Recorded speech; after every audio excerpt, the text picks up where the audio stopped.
اللہ عز و جل بھی ذاکر کا ذکر کرتا ہے۔ حضرت ابو ہریرہ رضی اللہ تعالی عنہ سے مروی ہے کہ سرکار مدینہ صلی اللہ تعالی علیہ وآلہ وسلم نے فرمایا، اللہ تبارک و تعالی ارشاد فرماتا ہے، میرے متعلق میرا بندہ جو گمان رکھتا ہے میں اس کے لیے ایسا ہی ہوتا ہوں اور میں اس کے ساتھ ہوتا ہوں جب وہ مجھے یاد کرتا ہے۔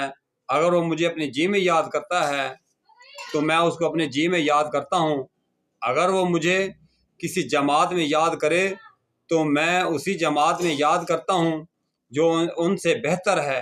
سبحان اللہ۔ اللہ تعالیٰ جس خوش نصیب کو یاد کرے اور وہ بھی بہتر جماعت میں یعنی فرشتے کے گروہوں میں، یقیناً اس کے لیے تو دنیا آخرت دونوں سنور جائیں گے۔ میرے پیارے دوستو،